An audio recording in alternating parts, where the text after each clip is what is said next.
లోక్సభ ఎన్నికలు సమీపిస్తున్న వేళ నాగర్ కర్నూలు పార్లమెంట్ సెగ్మెంట్ రాజకీయం రసవత్తరంగా మారింది.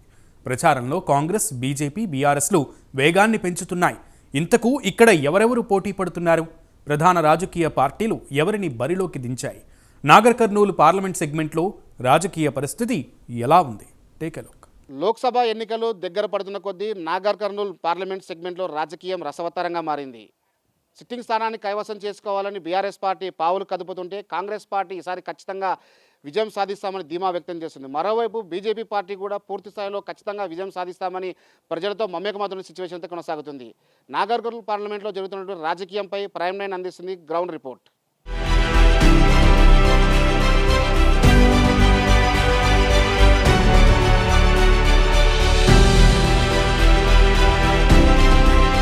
ఉమ్మడి మహబూబ్నగర్ జిల్లాలో ఉన్న 2 లోక్సభ స్థానాల్లో నాగర్ కర్నూల్ పార్లమెంటు నియోజకవర్గం ఒకటి.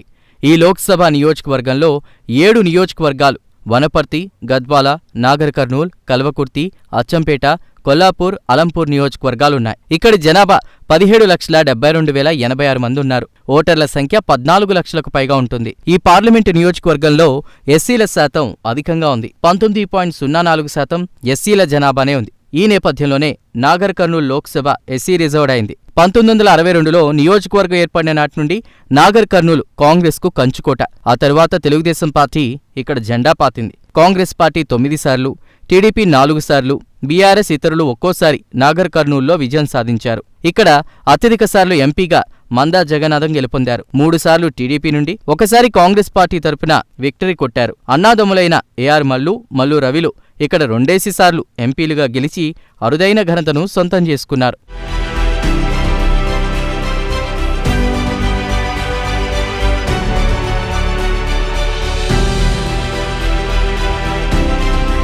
నాగర్ కర్నూల్ లోక్సభ నియోజకవర్గంలో 2019 ఎన్నికల్లో 9,89,847 మంది తమ ఓటు హక్కు వినియోగించుకోగా 62.33% పోలింగ్ నమోదైంది. ఇక 2023 తెలంగాణ అసెంబ్లీ ఎన్నికల్లో నాగర్ కర్నూల్ లోక్సభ పరిధిలోని 7 శాసనసభ స్థానాల్లో కాంగ్రెస్ 5 చోట్ల, బీఆర్ఎస్ 2 చోట్ల విజయం సాధించాయి. 2019 పార్లమెంట్ ఎన్నికల్లో బీఆర్ఎస్ అభ్యర్థి పోతిగంటి రాములుకు 4,99,672 ఓట్లు, కాంగ్రెస్ అభ్యర్థి మల్లు రవికి 3,09,924 ఓట్లు, బీజేపీ అభ్యర్థి బంగారు శృతికి 1,29,021 ఓట్లు పోలయ్యాయి. మొత్తంగా బీఆర్ఎస్ 1,89,748 ఓట్ల తేడాతో నాగర్ కర్నూల్ను కైవసం చేసుకుంది.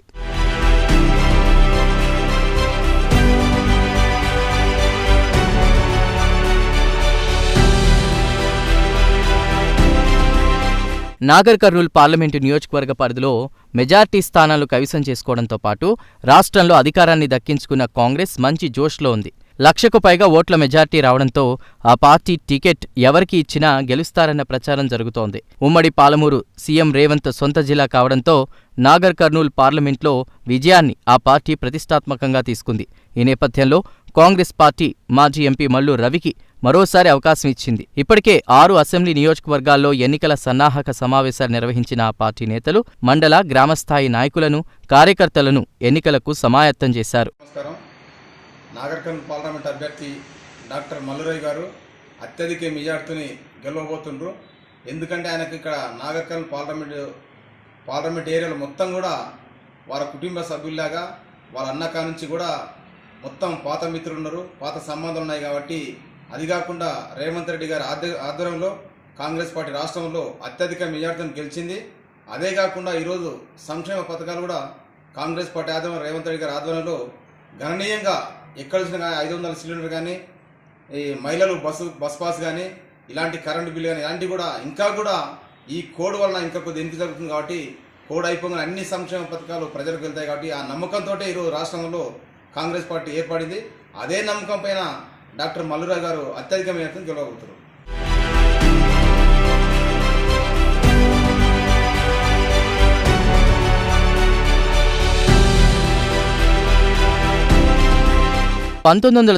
లో మల్లు రవి గెలిచిన తర్వాత 2009 వరకు జరిగిన ఎన్నికల్లో నాగర్ కర్నూల్ పార్లమెంటు స్థానం నుంచి కాంగ్రెస్ గెలవలేదు.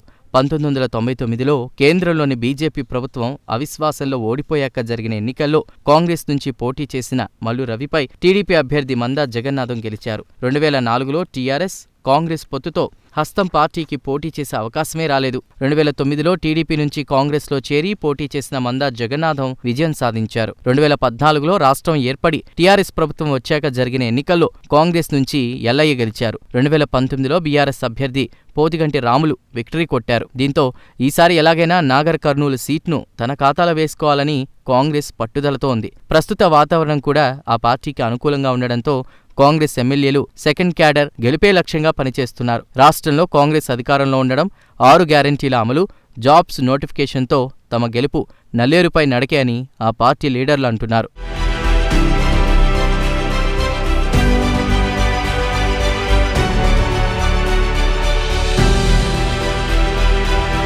తెలంగాణలో దాదాపు 10 ఏళ్ల తర్వాత అధికారంలోకి రావడంతో కాంగ్రెస్ పార్టీ నాగర్ కర్నూల్ పార్లమెంటుపై కన్నేసింది. ఇక్కడ ఆ పార్టీ గెలిచి 15 ఏళ్లు కావస్తోంది. 2009లో చివరిసారిగా మందా జగన్నాథం విజయం సాధించారు. దీంతో ఈసారి ఎలాగైనా నాగర్ కర్నూల్లో విక్టరీ కొట్టాలని కాంగ్రెస్ పట్టుదలతో ఉంది. ప్రస్తుతం నియోజకవర్గంలో పరిస్థితులు కూడా అనుకూలంగా ఉండడంతో పార్టీ శ్రేణులు గెలిపే లక్ష్యంగా పనిచేస్తున్నాయి. సీఎం రేవంత్ రెడ్డి స్వగ్రామం కొండారెడ్డిపల్లి కూడా నాగర్ కర్నూలు పరిధిలోకి వస్తుండడం కాంగ్రెస్కు కలిసి వస్తుందని భావిస్తున్నారు.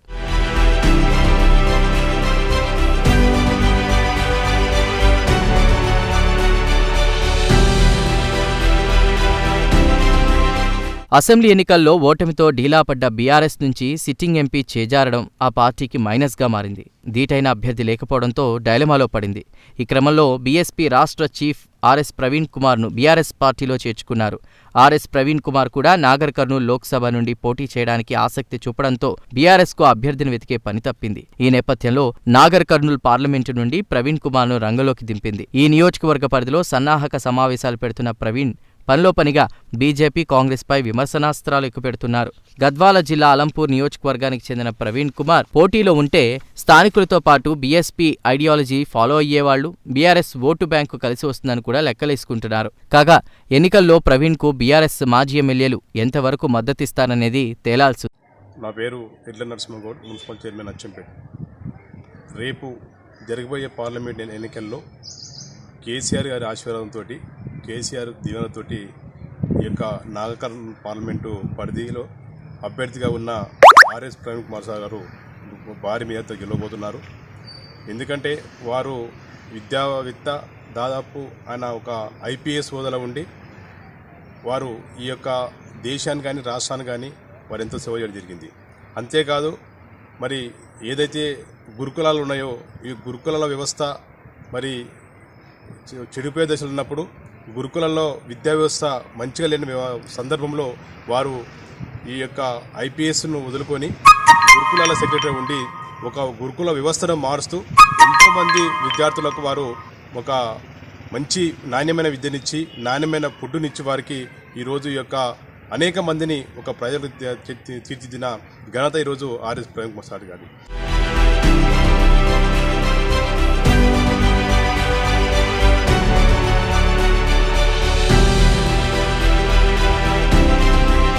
రెండు 2019 పార్లమెంటు ఎన్నికల్లో బీజేపీ అభ్యర్థిగా పోటీ చేసిన బంగారు శృతి 3వ స్థానానికే పరిమితమయ్యారు. ఈ క్రమంలో ఇప్పుడు శృతిని కాదని ఆ పార్టీ బీఆర్ఎస్ నుంచి చేరిన సిట్టింగ్ ఎంపీ పోతిగంటి రాములు కొడుకు పోతిగంటి భరత్ ప్రసాద్ను బీజేపీ అభ్యర్థిగా ప్రకటించింది.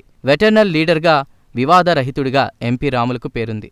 ఆయనకున్న పరిచయాలు, అయోధ్యలో రామమందిరం ప్రారంభం, ప్రధాని మోదీ చరిష్మా భరత్ ప్రసాద్కు కలిసి వస్తాయనే అంచనాలో బీజేపీ ఉంది. కీలకమైన పాలమూరు రంగారెడ్డికి జాతీయ హోదా, శ్రీశైలానికి నల్లమల్ల ఫారెస్ట్ నుంచి ఎలివేటెడ్ కారిడార్, గద్వాల్ని Raichur via Macherla railway line, horticulture university వంటి వాటికి అనుమతిచ్చే అధికారం కేంద్ర పరిధిలోనిది కావడంతో తమకు కలిసి వస్తుందని ఆ పార్టీ లీడర్లు చెప్తున్నారు. పార్లమెంట్లో చూసుకుంటా ఉంటే ఈరోజు భరత్ కుమార్ గారు భారతీయ జనతా పార్టీ అభ్యర్థిగా డిక్లేర్ చేస్తూ ఉన్నారు. భారతీయ జనతా పార్టీ ఈ పార్లమెంట్లో పాగా వేయడానికి సంసిద్ధంగా ఉంది. నరేంద్ర మోడీ గారి పథకాలను, నరేంద్ర మోడీ గారి నాయకత్వాన్ని, నరేంద్ర మోడీ గారి 10 సంవత్సరాల పాలనను ప్రతి గడపకు మేము తీసుకెళ్తా ఉన్నాం. ఈ పార్లమెంట్లో పక్కా భారతీయ జనతా పార్టీ గెలవబోతా ఉంది. భరత్ ప్రసాద్ గారు వారు విద్యావంతులు, యువకులు. వారి తండ్రి గారు ఇక్కడ రాములు గారు ఎంపీగా మరియు మంత్రిగా, ఎమ్మెల్యేగా ఈ ప్రాంతానికి ఎన్నో సేవలు చేశారు. కాబట్టి వాటన్నిటిని దృష్టి ఉంచుకొని భారతీయ జనతా పార్టీ భరత్ ప్రసాద్ గారికి టికెట్ కేటాయించింది. వారు ఇప్పటికే కల్వకుర్తి జెడ్పీటీసీగా పనిచేస్తూ ఉన్నారు. తప్పకుండా ఈ యువతని భారతీయ జనతా పార్టీ ప్రోత్సహిస్తూ ఉంది. అందులో భాగంగానే భారతీయ జనతా పార్టీ భరత్ ప్రసాద్ గారికి టికెట్ ఇచ్చింది. ఇప్పటికే వారు ప్రచారాన్ని ఉధృతం చేస్తూ ఉన్నారు. అటు అలంపూర్ నుంచి అచ్చంపేట వరకు ఏకధాటిగా ప్రచారం చేస్తూ ఉన్నారు. వారు వన్ సైడ్గా కనిపిస్తూ ఉంది. భరత్ ప్రసాద్ గారు ఈ పార్లమెంట్లో తప్పకుండా గెలవబోతా ఉన్నారు. భారీ మెజార్టీకి మేమందరం పనిచేస్తూ ఉన్నాం. భారత్ మాతాకి జై.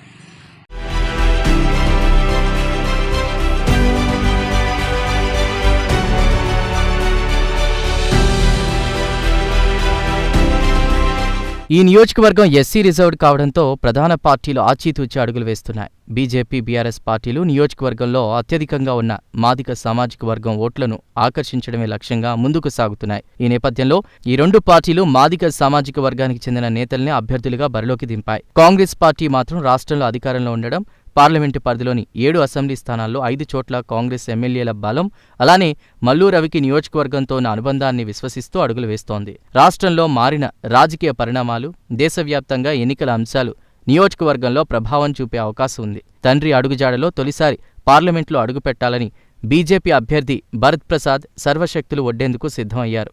అటు మాజీ ఐపీఎస్ అధికారి ఆర్ఎస్ ప్రవీణ్ కుమార్ రాజకీయ భవిష్యత్తుకు ఈ ఎన్నిక కీలకం కానుండడంతో ఆయన ప్రత్యేక దృష్టి సారిస్తున్నారు. చివరిసారి బరిలో ఉంటానని చెప్తున్న మల్లు రవి సైతం విజయంపై ధీమాగా కనిపిస్తున్నారు.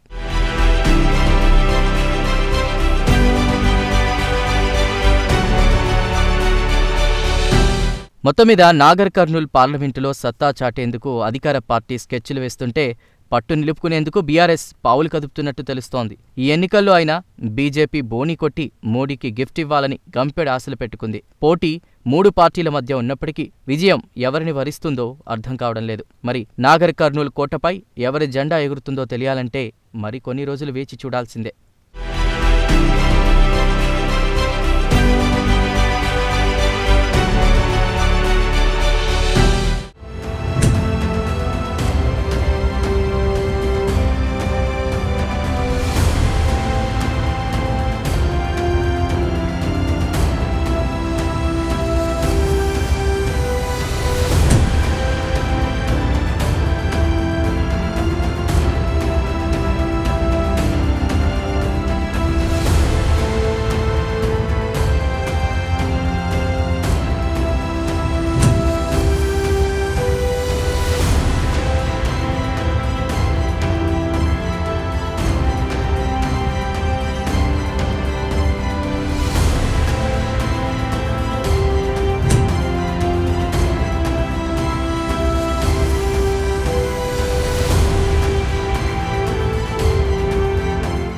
ఏది ఏమైనప్పటికీ నాగర్ కర్నూల్ పార్లమెంట్లో రాజకీయం అయితే రసవత్తరంగా మారింది. సిట్టింగ్ స్థానాన్ని కాపాడుకునేందుకు బీఆర్ఎస్ పార్టీ ఆర్ఎస్ ప్రవీణ్ కుమార్ బీఎస్పీ పార్టీ రాష్ట్ర అధ్యక్షుడైనటువంటి ఆర్ఎస్ ప్రవీణ్ కుమార్కి ఆ రంగంలో దింపిన నేపథ్యంలోనే బీజేపీ పార్టీ కూడా సిట్టింగ్ ఎంపీగా ఉన్నటువంటి పోతుగంటి రాములు కుమారుణ్ణి పోతుగంటి భరత్ రంగంలోకి దింపింది. అదేవిధంగా కాంగ్రెస్ పార్టీ నుంచి కూడా 3 ఆస్పిరెంట్స్ ఉన్నప్పటికీ అక్కడ ఉన్నటువంటి రాజకీయ పరిస్థితుల నేపథ్యంలో మల్లు రవికి మరోసారి టికెట్ కన్ఫర్మ్ కావడంతో కూడా పెద్ద ఎత్తున కూడా 3 రాజకీయ పార్టీల్లో చేరికలు మార్పులు అయితే జరుగుతున్న సిచ్యువేషన్తో కొనసాగుతుంది. చూడాలి మరి రానున్న రోజుల్లో ప్రజా తీర్పు ఏ విధంగా ఉండబోతుంది, నాగర్ కర్నూల్ కోటపై ఏ జెండా ఎగరవేతుందో వేచి చూడాల్సిన అవసరం అయితే ఉంది.